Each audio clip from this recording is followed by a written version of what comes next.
प्रिय विद्यार्थियों, आज मैं आपके समक्ष एक ऐसा वीडियो व्याख्यान देने जा रहा हूं जो कदाचित आपने कहीं देखा ही ना हो।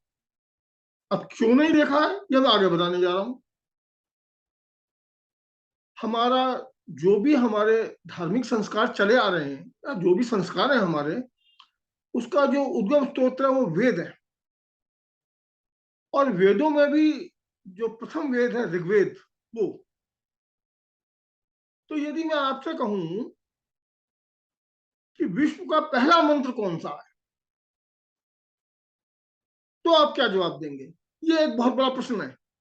और इसको मैं दूसरी तरह से कहूं कि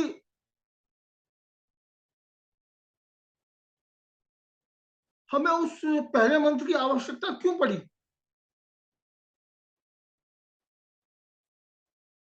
हमारे जो वैदिक ऋषि होते थे वो मंत्र दृष्टा कहे गए हैं। उन्हें मंत्र सृष्टा नहीं बोला गया, मंत्र दृष्टा। अब इससे एक बात तो समझ में आ जाती है कि जो मंत्र है वो प्रकृति में पहले से ही विद्यमान होंगे, जब तो ऋषियों ने देखा। कहीं ये तो हमारे ऋषि संकेत नहीं कर रहे हैं।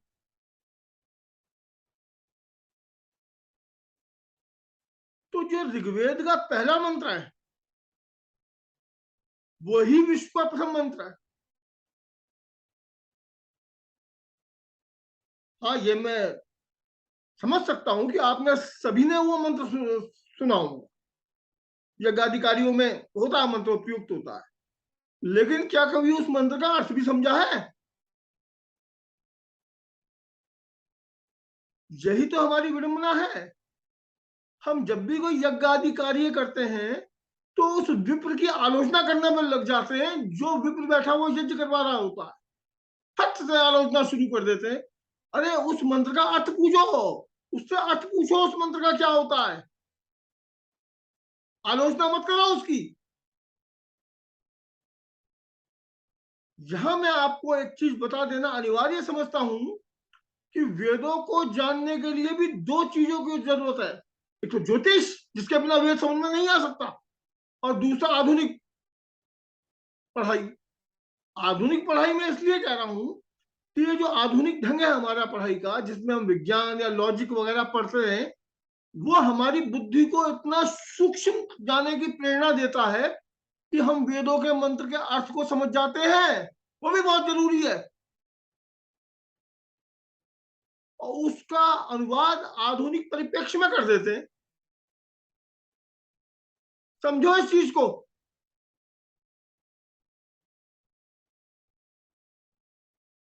चलो मैं पहले आपको विश्व को पहला ही मंत्र बता देता हूं, जिसको देखने से सुनने मात्र से ही जो है आत्मा शुद्ध हो जाती है।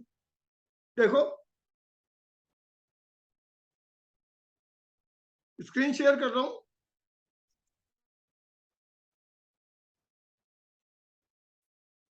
ये है विश्व का पहला मंत्र। देखो, अभी कुछ देर रखूंगा इस पे, मैं पढ़ के बता देता हूं। ओम अग्नि मीढ़े पुरोहितम यज्ञस्य देवम ऋत्विजम होतारम रत्न धातमम। अब इसका सामान्य सा अर्थ तो यही हो जाता है कि हम उस अग्नि की उपासना करते हैं जो देवताओं का ऋत्विज तथा पुरोहित है, और जो होतारम मतलब जो सर्व विलय कर लेता है, ऐसा अग्नि जो है मुझे रत्न आदि प्रदान कर। ये तो साधारण अर्थ हो जाता है। लेकिन इसका जो विशेष अर्थ हम लगाएंगे वो कुछ अलग ढंग का बैठता है। यहां पे अग्नि ये परमात्मा का शब्द है, तो हम उस परमात्मा की उपासना करते हैं। पुरोहित शब्द जो है वो साक्षी के रूप में भी होता है। तो जो हमारा ये जो यज्ञ है, जो संसार रूपी यज्ञ है, उसकी जो साक्षी देता है, और वो जो देवताओं का पुरोहित है, ये देवता कौन है? ब्रह्मांड की समस्त शक्तियां। इसका विवेचन करने में तो बहुत समय लग जाएगा देव शब्द का। इसमें नाग भी आते हैं, इसमें पिशाच भी आते हैं, इसमें देवता भी आते हैं, इसमें असुर भी आते हैं। बहुत सारी 8 योनियां देव योनियां हैं, उन सबको इन्होंने देव शब्द में ले लिया। होतारम कहते हैं सर्व विलय जो कर लेता है। तो ऐसा अग्नि मुझे रत्न दे। अब रत्न का क्या अर्थ हो जाता है? रत्न का अर्थ वो पत्थर नहीं होता है, वो पत्थर एक रत्न की किस्म जरूर है। यहाँ जब हम रत्न कहते हैं तो हमारा तात्पर्य उन रत्नों से होता है जो जीवन के लिए उपयोगी है। तो जिसमें पहला बौद्धिक स्तर पे, आत्मिक स्तर पे, जैसे धर्म, अर्थ, काम और मोक्ष, ये 4 रत्न। दूसरा अर्थ इसका ये हो जाता है जो 14 रत्न समुद्र से प्राप्त हुए थे समुद्र मंथन के दौरान। 14 रत्न क्या थे? मेरी एक पोस्टर देख लेना, वो मैंने लिखा था the legends of second house, वो देख लेना, तुम्हें मिल जाएगी मेरी वेबसाइट वगैरह पे। मैं उतना लंबा विस्तार नहीं करने जा रहा हूं उसके अंदर। तो यहां पे देखो, जो ये शब्द है रत्न, इसमें विश्व भी आ जाता है। बहुत से लोग, बहुत से डॉक्टर हैं जो विश्व से चिकित्सा करते हैं, होम्योपैथिक वगैरह।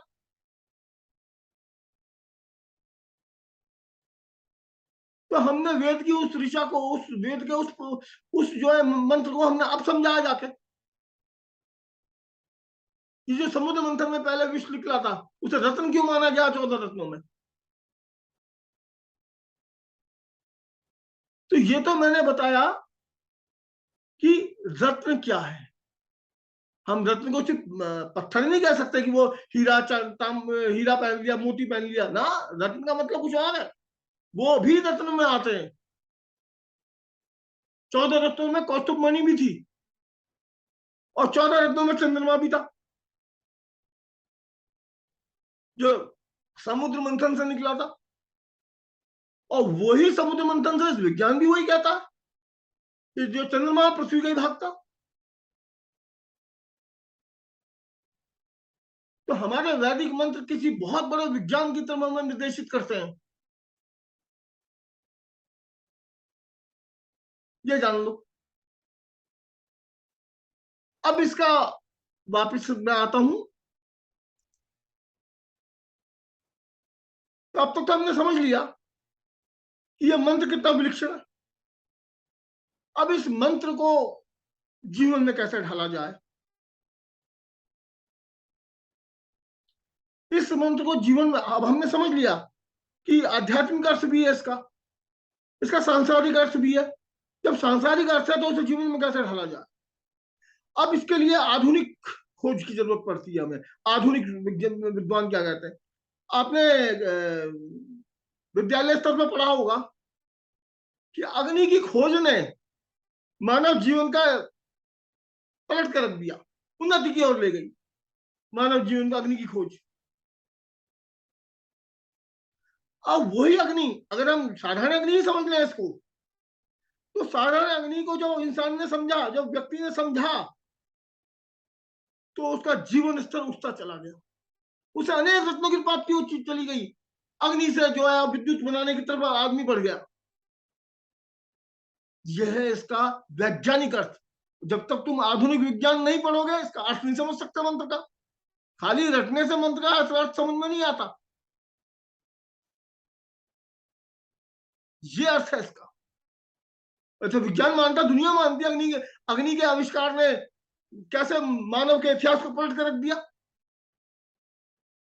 और यही बात हमारे वैदिक मंत्र दृष्टा ऋषियों ने पहले ही देख ली थी, ये बात वेदों में वर्णित।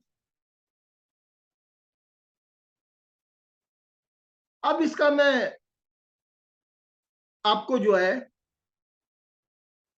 वो अर्थ बताता हूं जो आध्यात्मिक अर्थ है, जो उपासना स्वरूप में हम ले सकते हैं इसको। अब आप, मैं थोड़ा सा ज्योतिष की तरफ जाता हूं।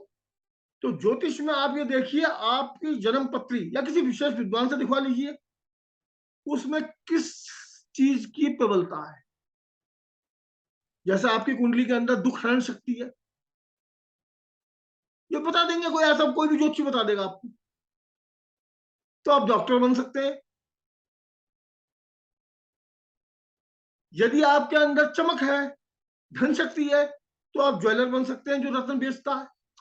इस तरह जो भी चीज है वो रत्नों में सब चीज आ जाएंगी। आप देख लो क्या क्या विद्या भी रत्न होता है एक तरह का। महर्षि पराशर जिन्होंने जिनसे जो है आज का जो वैदिक ज्योतिष प्रकट हुआ है, उन्होंने जो द्वितीय भाव का जो काकत्व में जो है वो रतन शब्द दिया जिसमें विद्या भी समाहित होती है। मैंने लिखी हुई है post, the legends of second house, पढ़ लेना, वेबसाइट में मिल जाएगी मेरे। तो ये जो रतन है, जितने भी आप काम करते हैं, पुरुषार्थ करते हैं, तो उसमें जो अर्थ पुरुषार्थ है वो भौतिक रत्नों को देता है। भौतिक रत्न जरूरी कि वो कीमती पत्थर हो, क्योंकि लक्ष्मी जी भी समुद्र मंथन से प्रकट हुई है, तो रत्न वो भी है। 14 रत्न प्रकट हुए थे, तो रत्न भी वही चीज है। तो ये जो मंत्र है, ओम अग्निमीळे पुरोहितम यज्ञ से देवम ऋतुबीजम होतारम रत्न धातमम, ये आपके अंदर उन सभी रत्नों की क्षमता बढ़ा देगा, उन रत्नों को अर्जन करने की जो आप कर्म करते।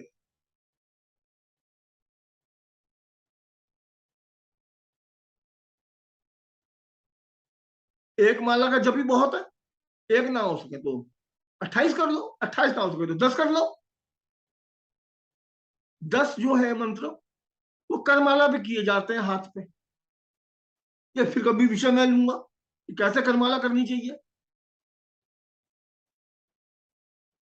हाँ, तो मैंने एक बात कही थी, जब भी किसी विप्र को घर में यज्ञ आदि के लिए बुलाया हो, तो शुद्ध हृदय से उसके सामने अपने आप को प्रस्तुत करो, उसकी खिंचाई मत करो। आशीर्वाद तभी मिलता है। ये मैंने जो मैंने देखा है अब तक उस पर मैं बोल रहा हूँ। मेरे यहाँ भी मैं विप्र बुलाता हूँ कभी कभी परमात्मा की अनुकंपा से, तो मैं अपना अपना कोई ज्ञान नहीं बघाड़ता हूँ या उनको कोई ऐसा नहीं करता हूँ मैं छोटा कर दूं। मैं तो हाथ जोड़ के बैठ जाता हूँ, प्रणाम कर देता हूँ उनको। तो फिर जो परमात्मा के की ओर से उनके अंदर से तो आत्म की तरफ से जो चीज निकलेगी वो बहुमूल्य होगी। मैं कभी आलोचना नहीं करता किसी विप्र की, ना ये बताता कि मुझे उससे ज्यादा ज्ञान है या मेरा तत्व विवेचना उससे ज्यादा ना। शांत भाव रखो, उस समय विनम्र बने रहो। अरे हम पत्थर की मूर्ति के आगे झुक जाते हैं जिसमें ज्ञान ही नहीं है, तो विप्र तो बहुत बड़ी चीज है, चाहे वो अज्ञानी सही।